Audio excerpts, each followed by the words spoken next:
스웨덴의 한 갑부가 조간 신문을 읽다가 대경 실색합니다.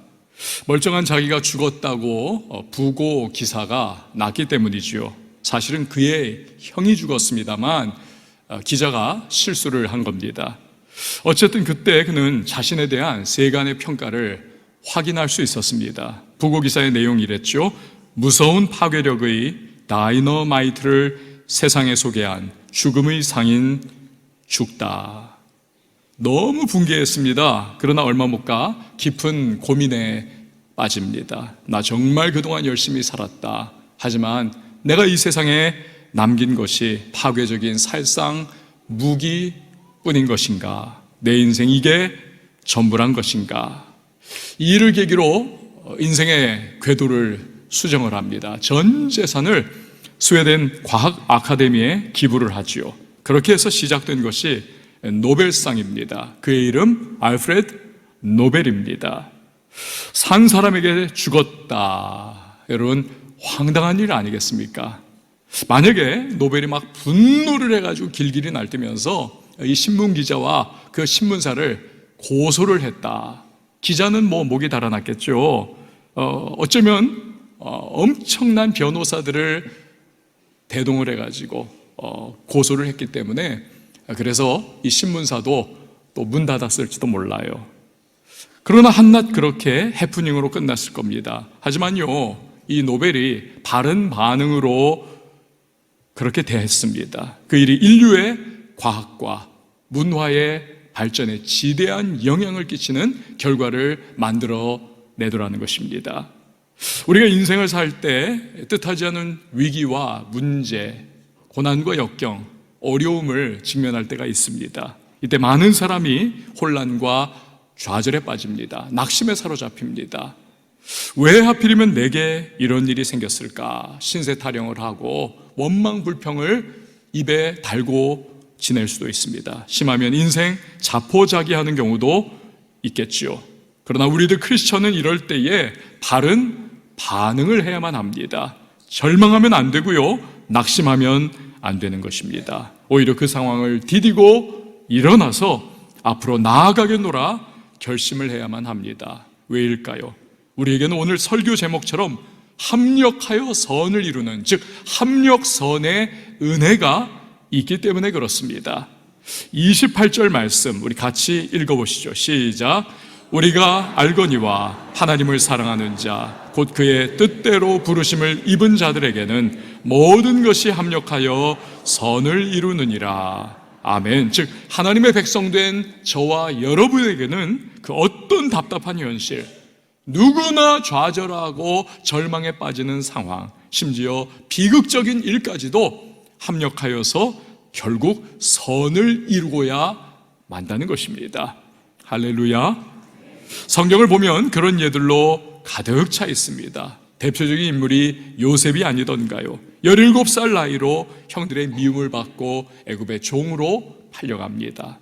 오늘 아침까지 아버지의 극진한 사랑받던 그 집안을 형들 제끼고 대를 이어갈 그러한 아들이었습니다.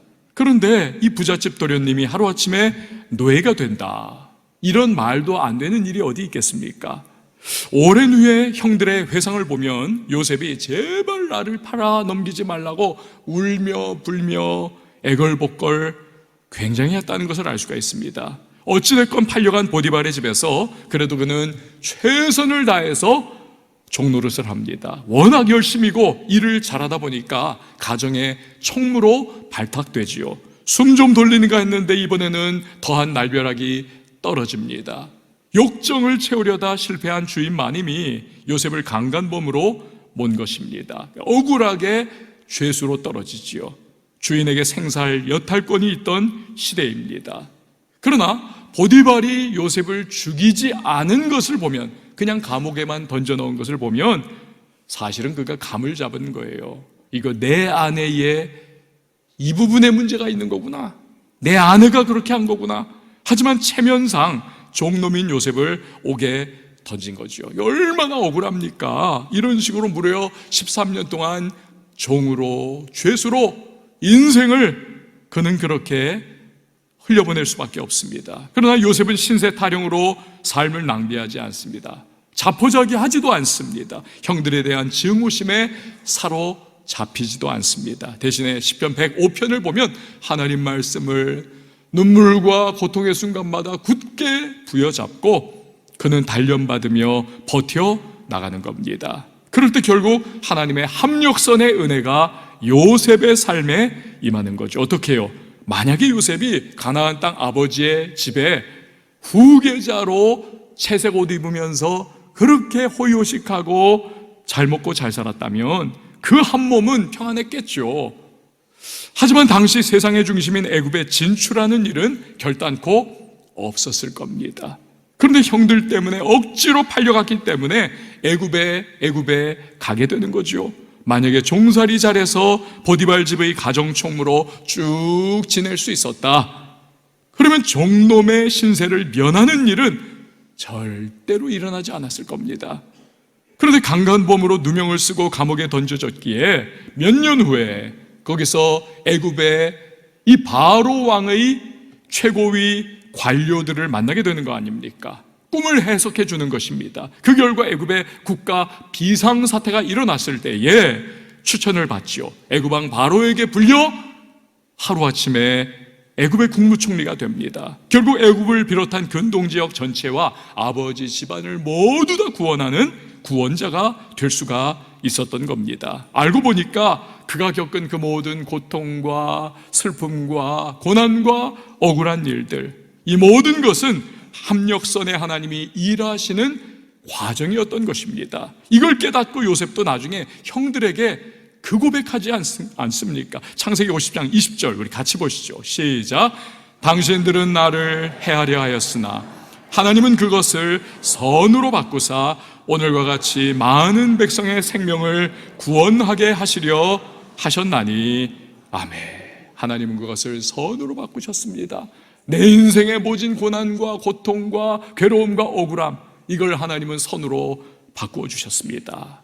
다윗도 마찬가지죠. 골리앗 쓰러뜨리고 나라를 구했습니다. 그러나 돌아온 것은 백성들의 칭송 소리를 듣고 경계심을 바짝 세운 사울 왕의 분노뿐입니다. 그때부터 목숨을 건지기 위해서 아둘람굴을 전전하기도 하고 심지어 적국 블레셋 땅에 망명을 가기도 합니다. 구국의 공신이 마땅히 받아야 할 합당한 대우는 온데간데 없고 하루가 그야말로 너무나 울화통이 터지고 내가 이러려고 저 골리앗하고 목숨 걸고 싸웠는가, 분통 터지는 그러한 날들이 계속되는 거 아니겠습니까? 그러나 다윗은 사울 왕에 대한 미움과 증오로 감정과 인생을 낭비하지 않습니다. 때로 자신이 숨을 곳을 사울에게 밀고한 자들이 생겼지만 그들에 대한 복수심에 사로잡히지도 않아요. 그저 하나님께서 자신을 불쌍히 여겨주시기만을 간절히 구하고 인내하며 견뎌나가는 겁니다. 그 시절 그가 기록했던 많은 시편을 보면 참 절절합니다. 원수들이 나를 죽이려 하고 악인들의 이빨이 나를 씹으려고 그렇게 벌려져 있고 막 이런저런 막 너무너무나 하루하루가 정말 생명이 경각간에 달려있는 그러한 자신을 묘사하고 있어요. 그럼에도 불구하고 마지막에는 그는 꼭 하나님을 찾고 하나님이 나를 지켜주시고 함께해 주시기만을, 보호하시고 인도해 주시기만을 구하며 시편을 마무리합니다.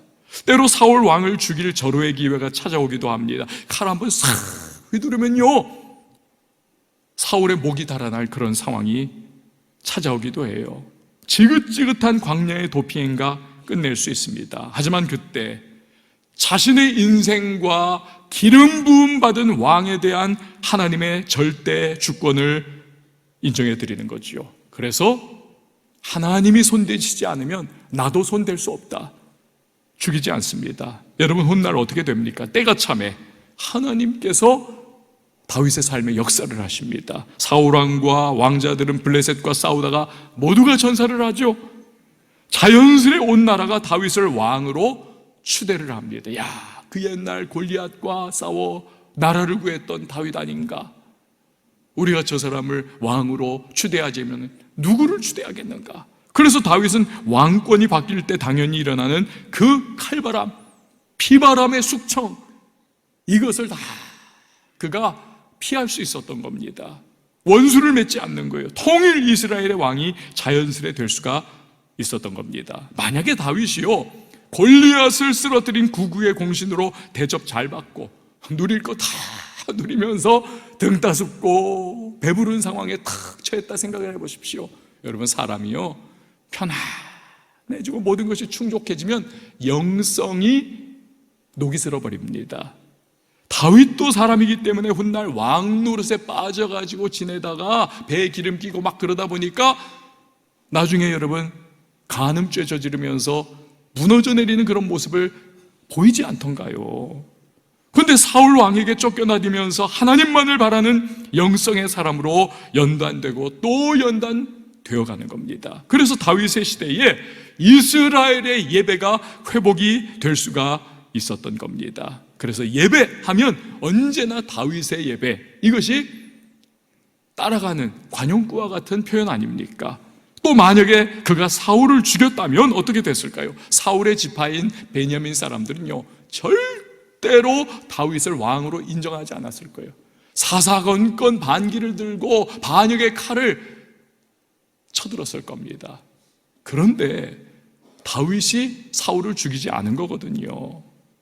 그러니까 훗날 다윗이 왕좌에서 쫓겨나 반역으로 고초를 겪을 때 오히려 베냐민 지파가 앞장서서 일어나가지고 다른 지파 사람들은 다 다윗에게 등을 돌리고 있을 때에도 이 베냐민 사람들, 사울의 지파 사람들이 오히려 다윗을 옹위하고 보위하고 그를 지키려고 목숨을 거는 거 아닙니까? 이처럼 다윗이 겪은 모든 고난과 어려움, 억울함과 원통함도 결국 하나님이 합력선의 은혜를 베푸시는 재료의 역할을 하더라는 것입니다.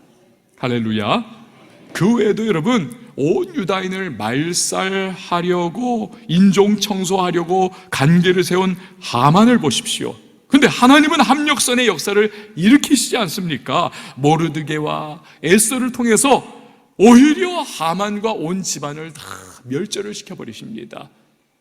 그리고 그 포로 생활을 하고 있었던 그 땅에서 이 유다 사람들을 원수 노릇하면서 죽이려고 했던 수많은 이방 사람들도 다 그 기회에 진멸을 할 수 있도록 하나님의 합력선의 역사를 베풀어 주시는 거지요. 무엇보다도 예수님의 십자가와 부활이야말로 합력선의 하나님을 보여주는 가장 위대한 사건이 아닙니까? 사탄과 원수들은 예수님을 십자가에 못 박았지만 하나님은 사흘 만에 우리 주 예수 그리스도를 다시 살리십니다. 이로써 우리도 죄에 대하여 죽고 의에 대하여 사는 놀라운 역사가 나타납니다. 우리의 모든 죄를 도말하시고 사탄의 머리를 십자가와 부활을 통하여 예수님은 밟아 버리시는 겁니다. 또 십자가와 부활 이전에는 결코 우리 마음대로 들어갈 수 없었던 성소, 그 휘장 위로부터 아래로 쫙 찢어져서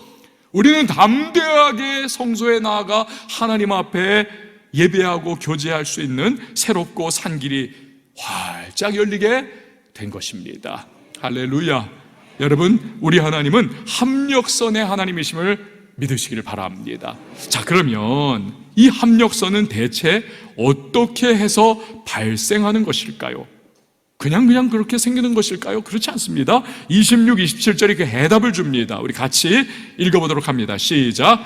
이와 같이 성령도 우리의 연약함을 도우시나니 우리는 마땅히 기도할 바를 알지 못하나 오직 성령이 말할 수 없는 탄식으로 우리를 위하여 친히 간구하시느니라. 마음을 살피시는 이가 성령의 생각을 아시나니 이는 성령이 하나님의 뜻대로 성도를 위하여 간구하심이니라. 아멘. 간단히 말하면 합력선의 은혜는 어떻게 해서 발생하는 것인가? 성령 하나님께서 저와 여러분 우리 크리스천들을 위하여 중보하며 기도해 주시기 때문에 합력선의 은혜가 일어나게 된다는 것입니다. 여러분, 우리는 억울한 일, 답답한 일, 실패와 낙심거리가 찾아올 때 대체 뭘 어떻게 해야 할지 황망하기만 합니다. 그냥 한숨 벅벅 쉬고 눈물 흘리고 혹자는 대체 왜 나한테 이런 일이 생겼느냐, 딴 사람한테는 안 생기는데 그러면서 막 괴로워합니다. 밤을 하얗게 지새우고 불면증에 사로잡히고 걱정과 근심이 물밀듯 밀려옵니다. 그런데 그때 성령께서 우리를 위해서 중보 기도해 주시는 거예요. 예전에 이런 찬양이 있지 않았습니까? 마음이 지쳐서 기도할 수 없고 눈물이 빗물처럼 흘러내릴 때 주님은 우리 연약함을 아시고 사랑으로 인도하시네. 그 다음이 이제 중요한 거잖아요. 누군가 널 위하여 누군가 기도하네. 내가 홀로 외로워서 마음이 무너질 때 누군가 널 위해 기도하네. 여러분, 누군가 우리 위해서 우리가 기도조차 할 수 없는 그 순간 기도해 주시는데 그 누군가가 누구십니까? 바로 성령 하나님이신 것입니다. 성령 하나님. 그런데요, 이 성령께서 어떻게 우리를 위해 중보기도 하시느냐? 아까 우리가 읽은 성경에 보니까 말할 수 없는 탄식으로, 즉 너무나 간절히 우리가 우리 자신을 위해 기도하는 것보다도 더 간절하게 탄식하며 우리를 위하여 중보기도해 주신다는 거예요. 예수님은 십자가 사명 마치시고 부활 승천하시면서 우리에게 보혜사, 즉 성령 하나님을 보내주시겠다 약속하셨습니다. 보혜사 성령님은 예수님의 영이세요. 영원히 우리와 함께 하십니다. 요한복음 14장 16절 같이 읽어봅니다. 시작. 내가 아버지께 구하겠으니 그가 또 다른 보혜사를 너희에게 주사 영원토록 너희와 함께 있게 하리니. 아멘. 이런 성령께서 우리를 위해서 말할 수 없는 탄식과 우리를 위하여 간절한 심령으로 중보의 기도를 해주시는 겁니다. 그래서 우리에게 다가오는 문제와 어려움, 절망적인 상황이 하나님의 합력선의 재료가 되는, 바뀌게 되는 역사가 나타나는 거예요. 여러분, 또 하나 성령님은 우리를 위해 중보기도 하시되 하나님의 뜻대로, 한번 저를 따라해 주십시오. 하나님의 뜻대로 우리를 위해서 기도해 주시는 것이에요. 여러분, 이게 중요합니다. 왜냐하면 요한일서 5장 14절을 보면 하나님이 반드시 들어주시는 기도가 있는 거예요. 반드시 들어주시는 기도. 그것이 뭐냐? 같이요. 시작. 그를 향하여 우리가 가진 바 담대함이 이것이니 그의 뜻대로 무엇을 구하면 들으심이라. 아멘. 그의 뜻대로 무엇인가 구하면 하나님 들어주신다는 거예요. 하나님의 뜻대로. 그러니까 성령께서 바로 이런 기도를 드려주신다는 겁니다. 여러분, 우리는요 부패하고 오염되어 있기 때문에 막 이게 믹스드 모티베이션이라고 하잖아요. 막 우리 안에 동기가 막 이렇게 꼬여 있어요. 그래서 우리가 주로 하는 기도를 보면 내 욕심에 의거한 기도, 나의 인간적인 생각에 근거한 기도가 참 많습니다. 게다가 우리가 코너에 몰리고 아주 그냥 절체절명의 상황에 탁 처하게 되고 막 억울한 일이 다가오고 복수심이 막 끌어오르기도 하고 막 너무나 황망한 일을 당하면요 우리는 여지 없습니다. 여지 없어요. 인간적인 생각으로 막 기도하기도 하고 막 비일비재한 거죠.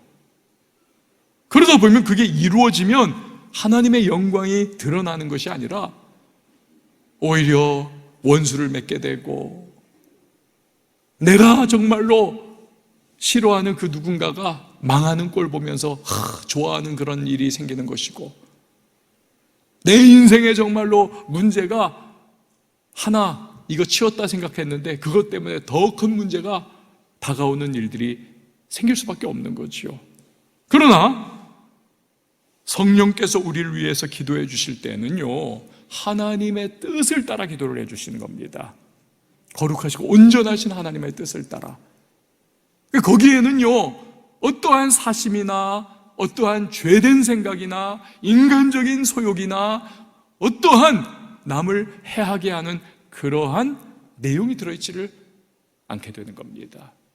그 기도가 이루어질 때는 하나님의 영광이 드러나고 주님의 은혜가 충만하게 임하게 되고 하나님의 긍휼과 자비와 사랑이 풍성하게 드러나고 정말 하나님의 존재하심이 나타나는 그러한 결과가 나오게 되는 겁니다. 그런 기도를 하시는 거예요. 그러니 하나님이 들으시고 응답하사 이 합력선의 역사를 기뻐하시면서 이루어 주시는 거지요. 할렐루야.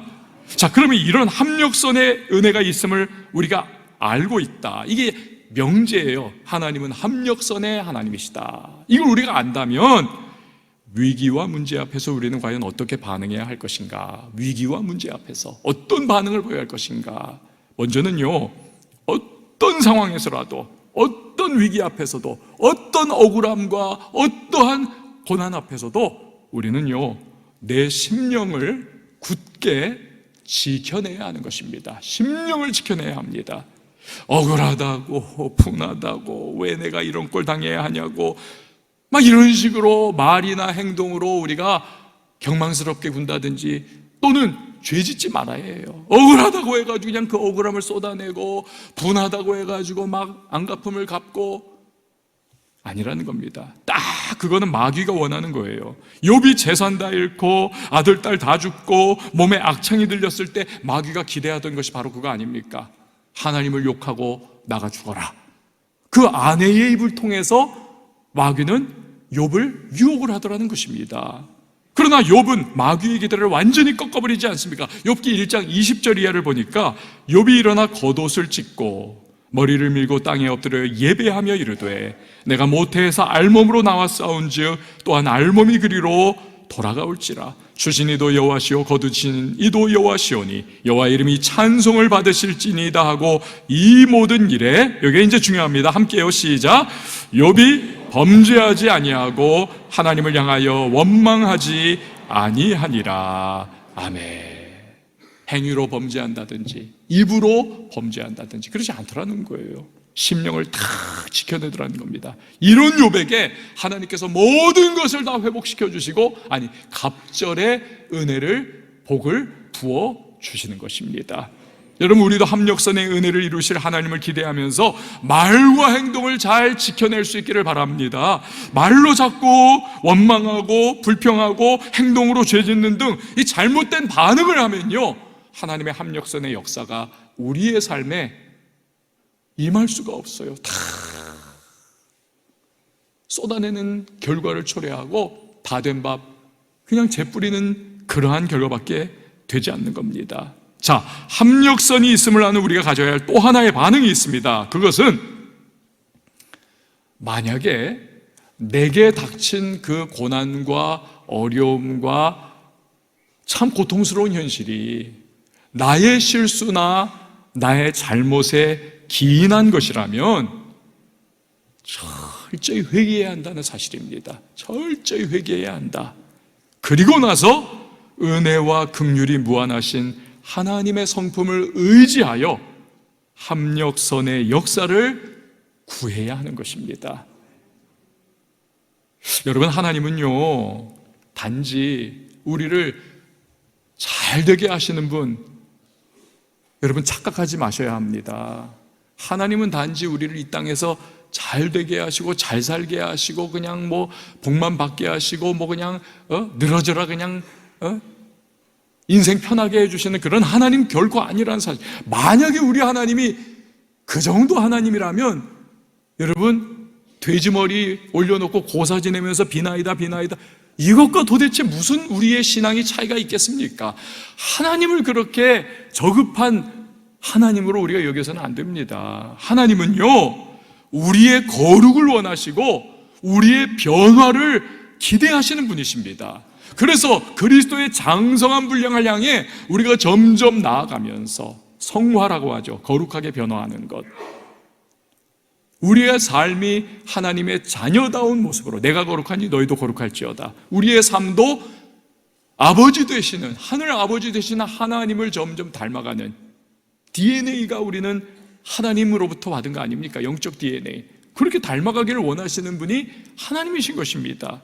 그러니까 우리가요, 나의 실패와 나의 실수와 나의 잘못과 나의 죄로 말미암아 다가온 문제, 어려움, 고난, 역경이라면 우리는 나의 죄와 실수, 나의 잘못을 하나님 앞에 철저히 회개하고 고백을 해야만 합니다.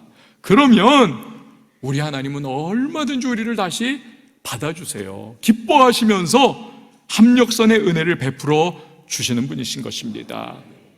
이 이스라엘 백성들이요, 하나님 떠나가지고 얼마나 우상숭배 많이 했습니까? 진짜 못된 인간들이에요. 그런데 하박국 선지자가 여러분 선포하는 말씀을 들어보세요. 하박국 3장 2절 우리 같이 읽어봅니다. 시작. 여호와여, 내가 주께 대한 소문을 듣고 놀랐나이다. 여호와여, 주는 이 수년 내에 나타내시옵소서. 진노 중에라도 긍휼을 잊지 마옵소서. 아멘. 하나님 앞에 회개하고 주님의 얼굴을 구하면 하나님은 반드시 진노 중에라도 긍휼과 자비를 베푸셔서 그 모든 연약함 속에 벌어진 일들마저도 합력하여 선을 이루게 하시는 좋으신 하나님이심을 여러분 꼭 기억을 하시기를 바랍니다. 마지막으로요, 합력선의 하나님에 대해서 우리는요, 믿음으로 선제적인 감사를 드려야 하는 것입니다. 한번 저를 따라해 주십시오. 믿음으로 선제적인 감사를 올려드리자. 그렇습니다. 시편 50편 23절 우리 같이 한번 읽어봅니다. 시작. 감사로 제사를 드리는 자가 나를 영화롭게 하나니 그의 행위를 옳게 하는 자에게 내가 하나님의 구원을 보이리라. 아멘. 감사하는 자에게 하나님은 구원을 보이신다. 여러분, 이미 이루어져 있는 일에 대한 감사는 뭐 당연한 거죠. 아니, 어쩌면 그것은 뒤늦은 감사입니다. 이미 지나간 거예요. 그 일은 눈에는 아무 증거 보이지 않습니다. 손에는 잡히는 것 없습니다. 귀에는 들리는 것 없습니다. 그래도 하나님이 이루실 합력선의 은혜를 믿음의 눈을 들어 바라보면서 감사를 선제적으로 하는 것, 이건요 차원 높은 감사인 겁니다. 차원 높은 감사. 저와 여러분이 이러한 감사를 드릴 수 있기를 바랍니다. 어린아이가 엄마 아빠 고마워요, 요만한 손 가지고 막 이러면서 막 그러면 얼마나 사랑스럽습니까? 그래서 엄마 아빠가 뭐든 다 해주고 싶은 마음 들지 않습니까? 그렇듯이 여러분, 감사는요 하나님을 감동을 시키는 겁니다. 감동을. 우리가 소와 양과 무슨 황금과 뭘 드린다고 하나님에게, 여러분, 이 마음에 우주보다 크신 분에게, 아니 그 모든 걸 우리에게 주신 분에게 우리가 감동 드릴 수 있겠습니까? 감사해요. 감사. 하나님 감사합니다. 이 감사가 하나님을 감동시킨다니까요. 감동시키는 자에게 여러분 하나님의 합력선의 은혜가 임하게 되는 겁니다. 그러니까 우리의 믿음은 이 자리까지 나가야 하는 겁니다. 선제적인 감사의 자리까지 나아갈 수 있어야 하는 겁니다. 얼마 전에 우리 교회 집사님 한 분이 신장암 수술을 받으셨습니다. 신장암. 건강검진 때에 종양이 발견돼가지고 이제 수술을 받으신 거죠. 그런데 건강검진부터 시작해서 수술 후 회복에 이르는 이 기간이 73일이었다고 합니다. 73일, 2달 넘는 기간이죠. 이 기간 동안에 여러 사연이 있었다고 고백을 하셨습니다. 먼저는 그 모든 것이, 그 암마저도 하나님의 계획과 인도하심과 섭리 속에 있다는 것을 이분이 깨달았다는 거예요. 또한 그 고통과 역경을 겪으면서 자신의 심령이 아주 크게 변화되고 있었다는 것을 이분이 깨닫게 됐다는 거예요. 내가 이 고난 속에서, 이 역경 속에서 믿음이 자라가고 있구나, 믿음이 성장해가고 있구나. 그래서 놀라게 됐다는 겁니다. 또 하나는 예배에 대한 태도와 자세가 너무나 수직상승하더라는 겁니다. 물론 전에도 이분 신실하신 분이니까 예배드리고 할 때에 정말 열심히 했겠죠. 그런데 이 고난과 역경과 이 어려움의 과정을 겪어나가면서 예배를 드리다 보니까 하나님의 말씀이 시편 기자가 기록한 것과 같이 주의 말씀이 내 귀에 정말 막 꿀송이처럼, 내 입에 꿀송이처럼 다니다, 이런 것처럼 하나님 말씀이 들려올 때 그 말씀이 정말 꿀송이처럼 달더라는 거예요. 꿀송이처럼. 찬양할 때도 이전과는 비교할 수 없는 정말 뜨거운 찬양을 내가 드리게 되었습니다. 내가 드리게 되었습니다.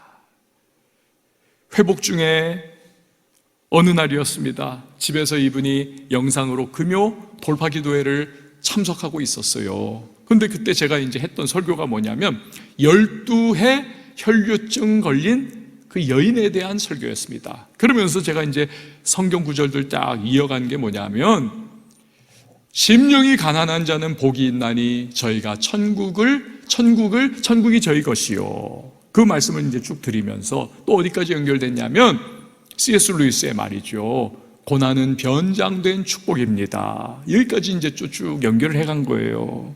그런데 이분이요, 이 말씀을 들으면서 아, 그렇지. 정말 이 혈루증 여인, 이 여인의 상황이 나의 상황과 같은 거구나. 내가 지금까지 믿었던 예수, 알았던 예수. 그런데 신장암 걸려서 내가 수술받고 회복하는 이 기간 동안 주님 바라보고 주님 앙모하다 보니까 야, 진짜 고난이 변장된 축복이고 마음이 내가 가난해지니 천국이 내게 임하는구나. 이걸 경험을 하게 됐다는 겁니다. 그래서 너무너무 감사하더라는 거예요. 이분이 나중에 이렇게 고백을 합니다. 주님은 제 모든 삶 속에 간섭하여 주셔서 가장 좋은 길로 인도하여 주시고 지켜주시며 역사하여 주실 줄 믿습니다.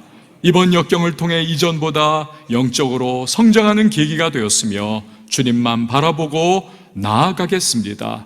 이제는 주님 손 단단히 붙잡고 직분자로 사명 잘 감당하여 복음을 전하는 데 힘쓰는 하나님의 충성스러운 일꾼으로 거듭나겠습니다. 모든 것이, 이 마지막 구절이 압권이에요. 모든 것이 하나님의 은혜이며 범사가 감사입니다. 모든 것이 하나님의 은혜이며 범사가 감사입니다.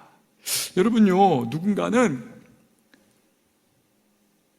왜 하필이면 나한테 암이 걸렸냐 막 이러면서 막 처음에는 막 그냥 분해가지고 막 그냥 부들부들 떨기도 하고 막 정신이 막 그냥 아뜩해지면서 막 휘청거리기도 하고 원망하고 좌절과 낙심에 빠질 그런 상황이었을 터인데 이분 오히려 감사하는 거 아닙니까?